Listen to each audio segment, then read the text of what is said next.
El Greco, alma y luz universales. Patrocinado por Endesa.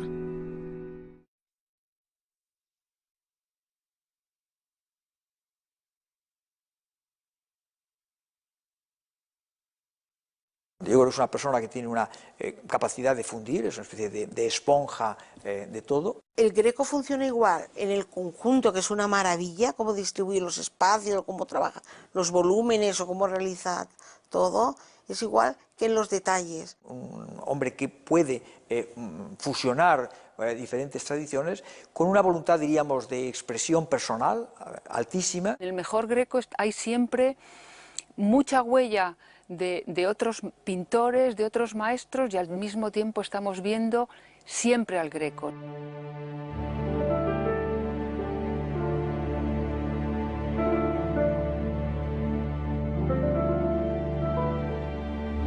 Loco o místico, pintor de la vibrante luz divina o del enigmático claroscuro de los sueños, el Greco encontrará en Toledo una nueva patria.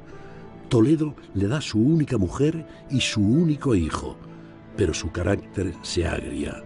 No ha conseguido su gran objetivo, pintar para Felipe II su corte y el Escorial. Atrás dejó su Creta natal. Su espíritu todavía sigue en Italia.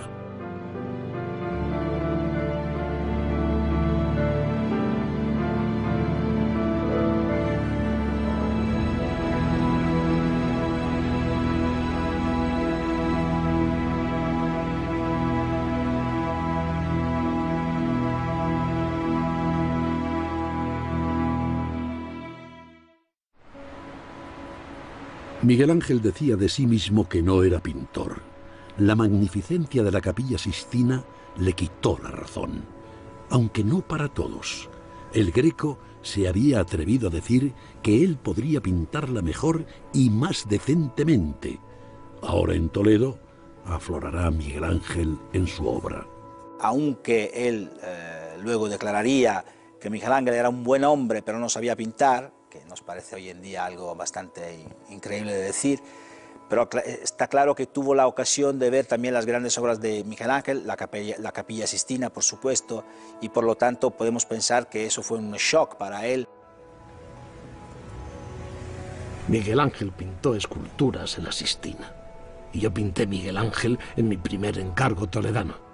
A Roma, naturalmente, la luce della pittura romana di quel momento. Naturalmente, la luz de la pintura romana de ese periodo, el Greco, y sobre todo en lo referente entonces al manejo del diseño, aprendió mucho. Y agrega su experiencia primero bizantina y luego madurada con los lenguajes de los pintores vénetos del siglo XVI. Añade también el sentido del diseño, la necesidad de proporcionarle de alguna forma un soporte gráfico a la imagen, pero no para estructurarla, sino para atormentarla. Non tanto per strutturarla, quanto per tormentarla.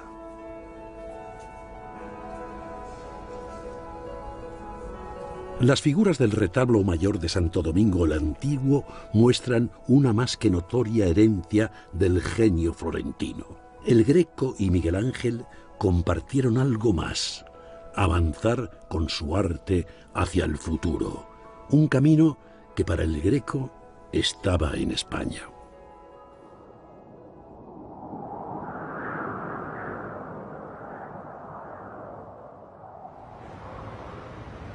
La capital de España con Felipe II se había instalado en Madrid. No hubo una declaración oficial, bastaron unas simples palabras del rey. Toledo dejaba de ser la capital del imperio para asistir poco a poco, casi sin darse cuenta, a su propio declive. Tenemos que tener en cuenta que en aquella época Toledo podríamos decir que fue la Nueva York del siglo XVI. Era la ciudad más cosmopolita y populosa de la tierra, en la que se hablaban todas las lenguas. Había 350 palacios, 200 mayorazgos, 3.500 edificios y una población cercana a los 80.000 habitantes. Tenemos que tener, por lo tanto, en cuenta el Toledo que el Greco recorrió, las calles que transitó, la gente que conoció, lo que escuchó, lo que olió y lo que vivió también.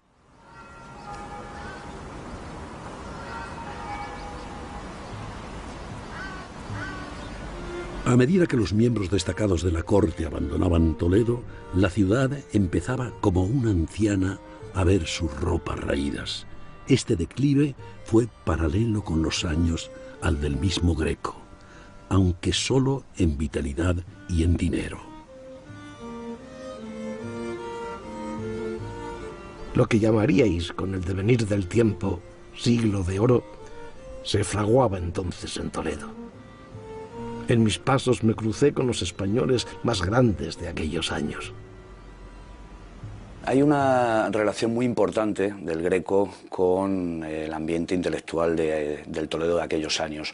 Aunque Toledo había dejado de ser capital en 1561, todos los años siguientes hasta el final de siglo supusieron un esplendor, un nuevo reverdecimiento de la ciudad, porque los toledanos intentaron que Felipe II cambiara de opinión y volviera a traer la capital a Toledo. No se consiguió, pero sí que durante esos últimos años del siglo XVI Toledo siguió siendo una ciudad importantísima a nivel intelectual y artístico. Aquí se congregaron y, sin ir más lejos, ahí está el Figarral de Buenavista, donde el cardenal de Toledo, Bernardo de Sandoval y Rojas, reunía, como gran mecenas que era, pues a todos los intelectuales de su época, a los miembros de las academias de Mora y de Fuensalida, a Lope de Vega, a Góngora, Miguel de Cervantes, a Rivadeneira, a Covarrubias, a Juan de Ávila, a Fray Hortensio Félix de Paravicino y también, por supuesto, al Greco.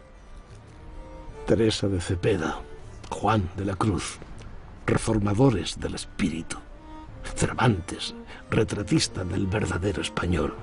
Tan Quijote como Sancho. Tan Sancho como Quijote, el mismo Greco fue evolucionando de uno al otro a lo largo de su vida. A la vez que anhelaba pintar almas, ansiaba el lujo y la vida desahogada. ¿Dónde vivió el Greco en Toledo? La casa que se visita como la suya tiene una ambientación magnífica. Casi podemos verle sentado al escritorio o junto a una de las ventanas. Toledo misma parece cuajada en el tiempo. El Museo del Greco, que hoy es visitable, recoge fundamentalmente la base arquitectónica que recreó el Marqués de la Vega Inclán con su arquitecto Eladio Laredo a principios del XX.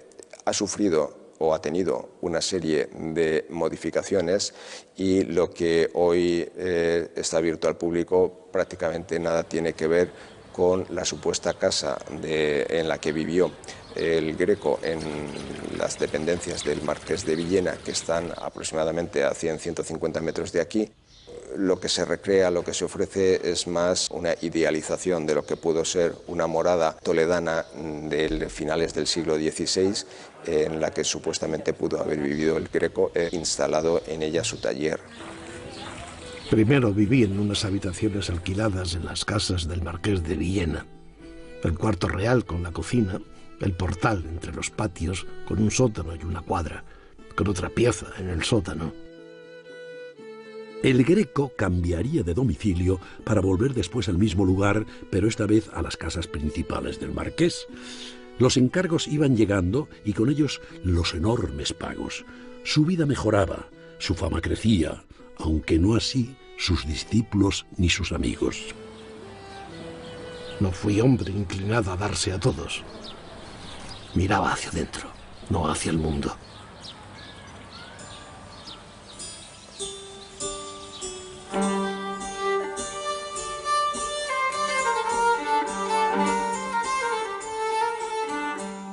Emulando la vida en Roma, el Greco mantenía en su casa tertulias habituales con importantes personajes de la sociedad toledana. También amaba la música y llegó a tener a varios intérpretes a su servicio permanente como una pequeña orquesta. Parece ser que sí, que el Greco tenía músicos a su servicio.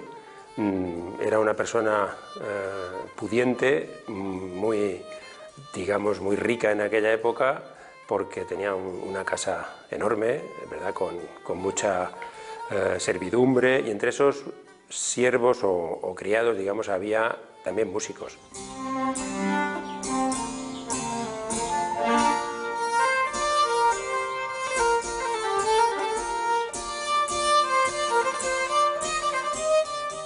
En eso también sentía yo como el rey Felipe, aunque a diferencia de él, nunca aprendí a tocar instrumento alguno.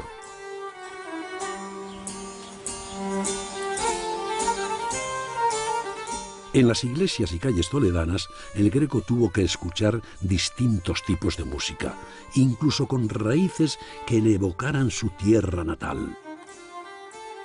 En Toledo, cuando el Greco estuvo allí, en los primeros años quizás pude escuchar música de los grandes maestros de capilla que hubo allí. Cristóbal de Morales fue uno de ellos. La música sefardí, la música árabe, en fin, mozárabe, digamos, que subsistía en esta época, y de ahí la influencia en la música popular que seguro que escuchó el Greco, y le traería connotaciones también de su Grecia natal, por esta mezcla de orientalismo, ¿no?, de todo el norte de África y parte del este de Europa.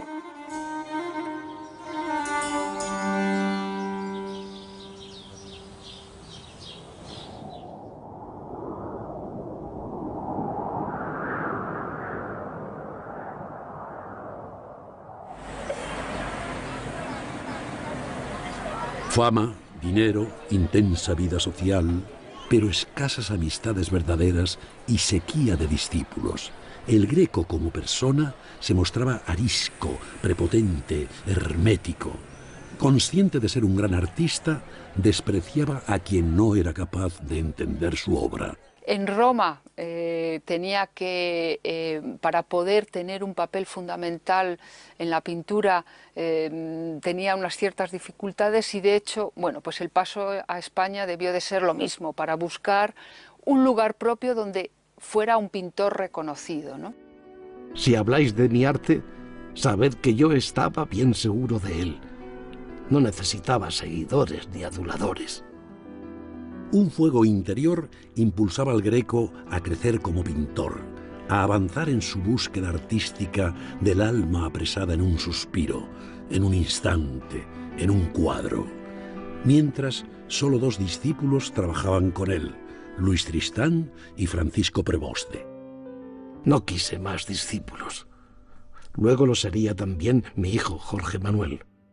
Bueno, yo creo que es una persona con una personalidad muy fuerte, con un ego desmedido, con una capacidad, diríamos, de despreciar a su alrededor, de ganarse, por lo tanto, muchos amigos. La relación del Greco con sus coetáneos, su mal humor, su sed no saciada, no nos revelan al hombre. Nunca quiso que nadie lo conociera, pero quizá podamos buscar su verdad más íntima a través de los libros que conformaron su gran biblioteca. Filosofía, arte, literatura, un compendio de los saberes de su época, no todos ortodoxos ni bien vistos por los poderes eclesiásticos. Ya lo dijo Cicerón, un hombre sin libros es como un cuerpo sin alma. En su biblioteca había una obra dedicada a la interpretación de los sueños. ¿Acaso el Greco se inspiró en estos para imaginar sus composiciones pictóricas únicas? Los sueños muestran realidades ocultas a los ojos despiertos. Mucha verdad hay en ellos. En el cuadro de la oración del huerto, que es una temática que al Greco le interesó bastante y que desarrolló en diferentes pinturas, con diferentes versiones de este episodio en la vida de Jesús, bien es cierto que en la Biblia se recoge un pasaje donde Jesús acude al Monte de los Olivos con algunos de sus discípulos y los deja allí, que el sueño les venciera. Es como si estuvieran dormidos, por así decir, ante una realidad superior, que es lo que Jesús estaba experimentando, y que de hecho a Jesús se lo pinta con un gesto como de iluminado. Podemos buscar más claves sobre el sentir íntimo del Greco en su escritura. Volvamos a sus libros. No era una persona, digamos, simple, ni mucho menos. Yo creo que la escritura lo que nos hace ver es que una persona con un genio muy vivo, acostumbrada a hacer su voluntad, o por lo menos intentar hacerla, que le gustaba la buena vida, los placeres, una cierta pastosidad en su escritura, y también un poco inclinada a la derecha, una escritura destrógira en algunos casos, que nos está hablando sin embargo, con una fuerte tendencia al sentimiento más que a la razón. La firma del Greco, en los documentos que pensamos que sí que son indubitados, es decir, que son hechos de su mano, podemos observar que tenía una firma en algunos aspectos más grande de lo normal. Esto nos hace ver, por una parte, que tenía un buen autoconcepto de sí mismo, que una persona que también tenía una visión de conjunto importante, aunque también fuera detallista.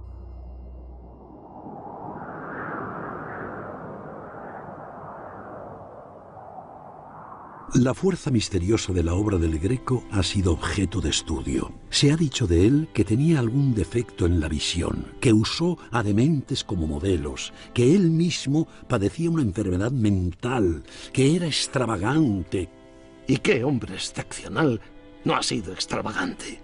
Pero nada diré de todos esos juicios porque nadie sabe la verdad sobre mí.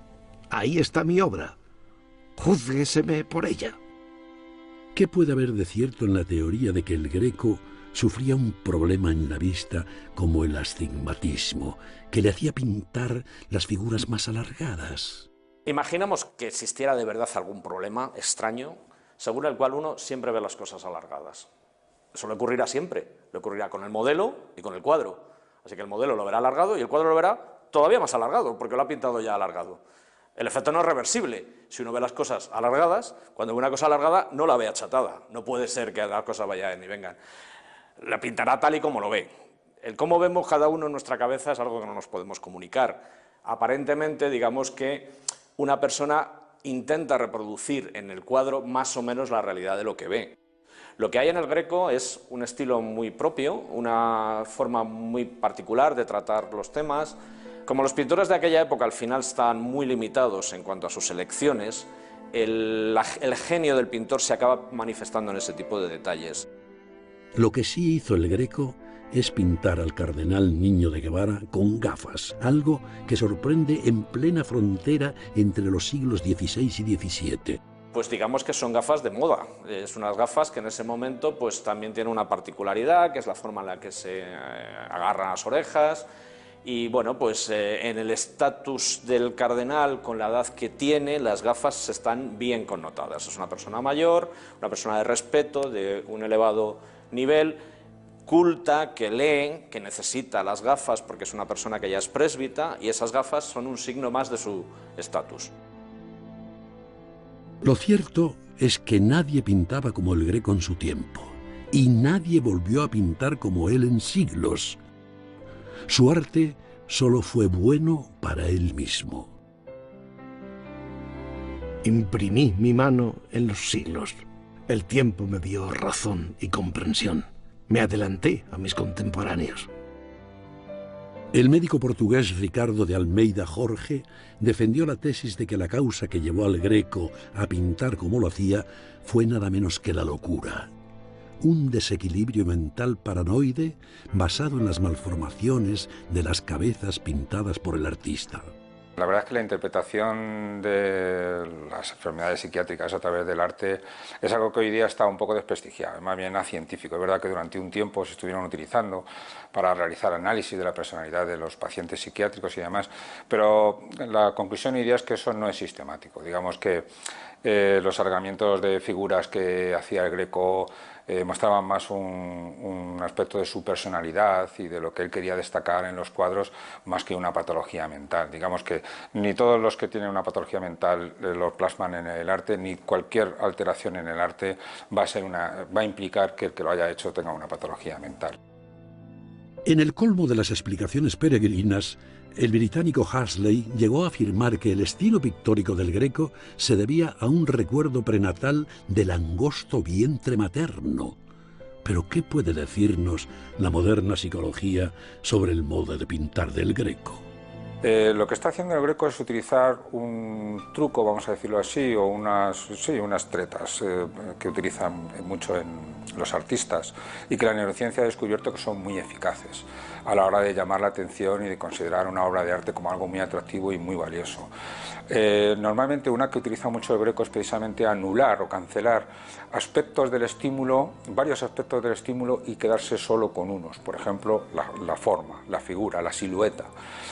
Normalmente se sabe en neurociencia que, por ejemplo, una fotografía contiene mucha información respecto a un objeto, su forma, su color, su posición, su volumen, muchos contrastes. Si por algo se le conoce al Greco es por los retratos. La gran mayoría de su producción artística son obras relacionadas con retratos de personas conocidas o de personas desconocidas. Eso en principio nos da igual, porque desde el punto de vista neurocientífico lo que está explotando es la gran atracción que tiene el cerebro humano por el rostro de otras personas. De hecho, hay una zona en nuestro cerebro especializada en captar las caras de los seres humanos. E incluso se sabe de obras de arte de hace 2 millones de años que utilizaba el Australopithecus, pues simplemente porque representaban un rostro de un semejante.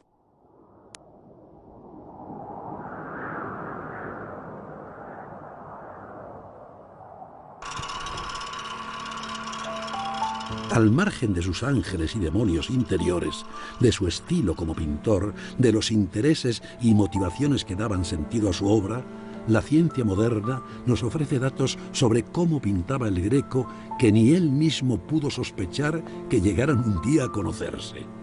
La ciencia nos ha ayudado mucho a entender los procesos de creación del Greco e incluso a diferenciar sus obras de las que no son de su mano, por la forma de trabajar el Greco, creando una estructura interna, construyendo la obra de dentro a fuera sobre la tela, sin un dibujo previo, sino dibujando directamente con el pincel, y va haciendo como una estructura, que es la base sobre la que se fundamenta el color y toda la composición.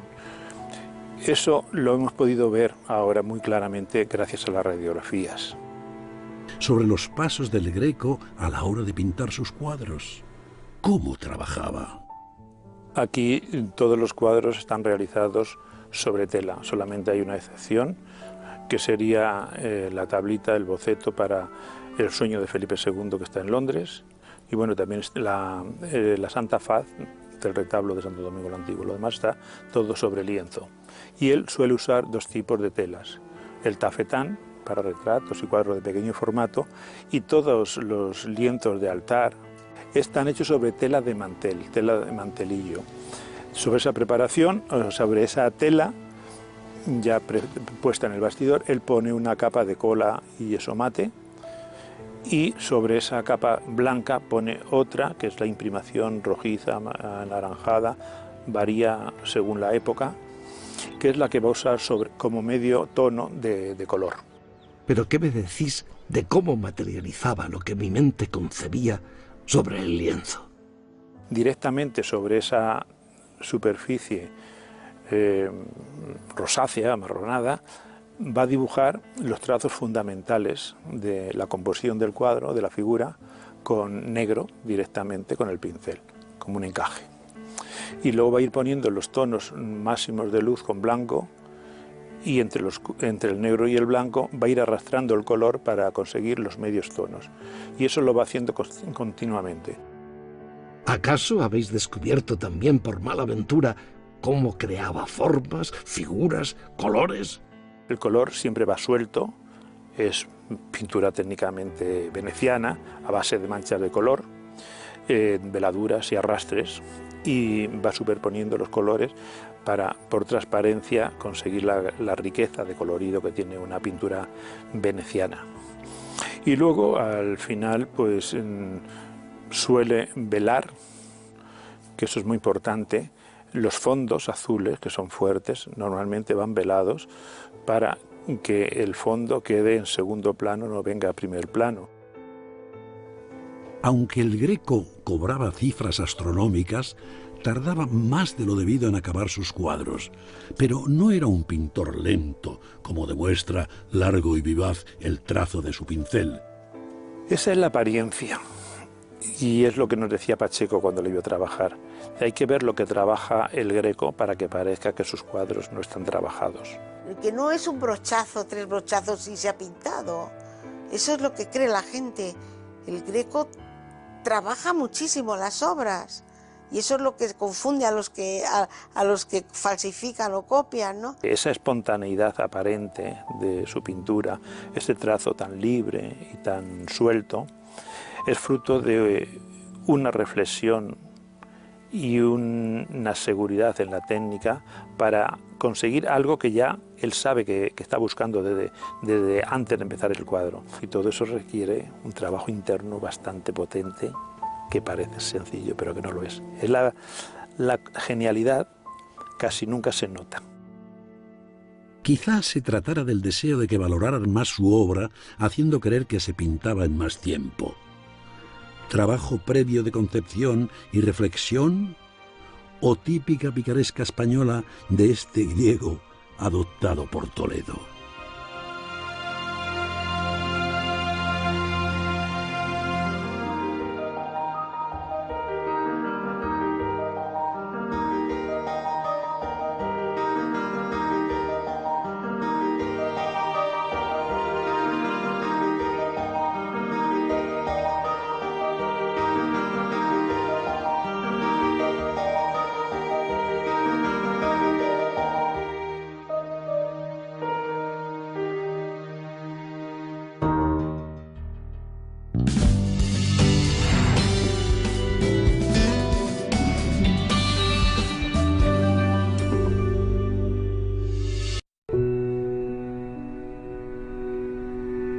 El Greco, alma y luz universales. Patrocinado por Endesa.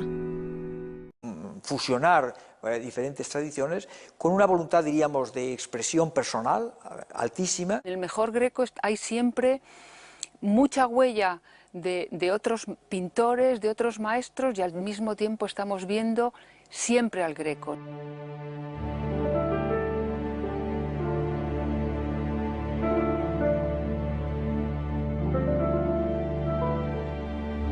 Loco o místico, pintor de la vibrante luz divina o del enigmático claroscuro de los sueños, el Greco encontrará en Toledo una nueva patria.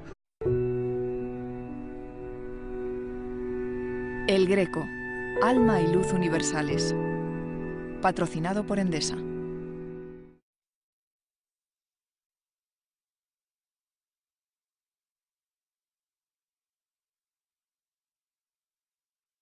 Yo creo que es una persona que tiene una capacidad de fundir, es una especie de esponja de todo. El Greco funciona igual en el conjunto, que es una maravilla, cómo distribuye los espacios, cómo trabaja los volúmenes o cómo realiza todo, es igual que en los detalles. Un hombre que puede...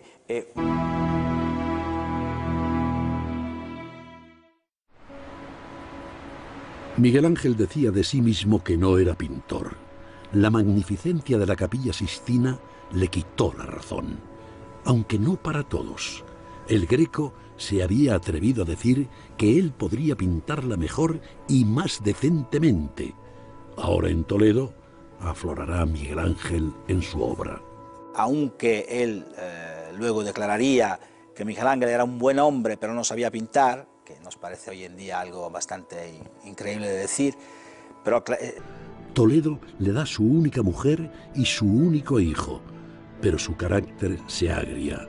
No ha conseguido su gran objetivo, pintar para Felipe II su corte y el Escorial. Atrás dejó su Creta natal. Su espíritu todavía sigue en Italia.